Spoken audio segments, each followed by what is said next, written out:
I really don't know how to start off this video.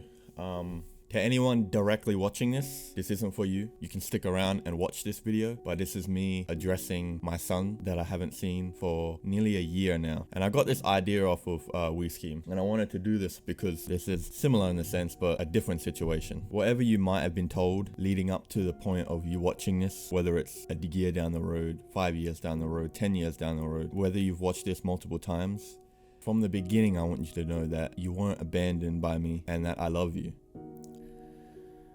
This is harder than I thought. You will forever be my son. There's no changing that. But there's also no changing what happened. And what you've been told up to this point doesn't really matter. Because I think at the end of the day, the truth speaks for itself.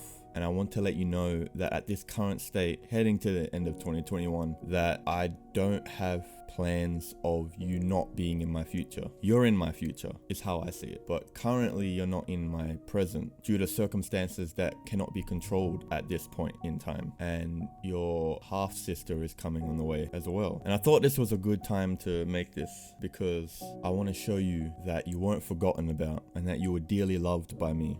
Whether you have a stepfather who is in your life, whatever you come to believe about me as your quote-unquote father, just know that things are not as always as it seems. There's always a bigger story involved, one that cannot be explained, one that cannot be understood by you until you get to a certain age.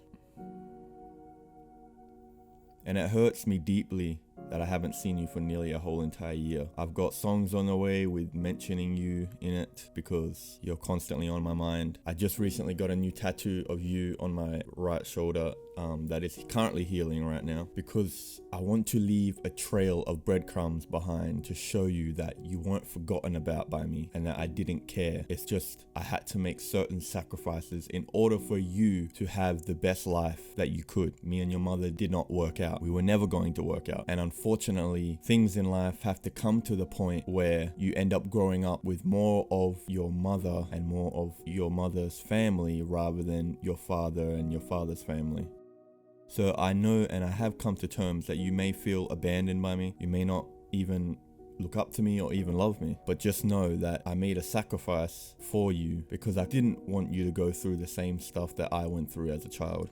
When two parents aren't compatible, they should never remain in each other's life with a kid involved. When two parents' relationship cannot be compatible and there is a force in between that creates friction, which will then come out onto you, which I had to deal growing up myself. But just know that I do love you very dearly, and however many birthdays I've missed as of when you're watching this, however many Christmases I've missed, however many anything I've missed, just know that on those days I am thinking about you and I am never not thinking about you, and I still want you in my future because I'm your father and I love you. You are my son. That's forever. But the circumstances that happens thus far is a direct result of basically me and your mother not working out. And I don't want to make you choose anybody's side. I don't want you to love anybody any less. Just know that I love you, Jay, and you're not forgotten. And I hope to see you soon. Love you, son.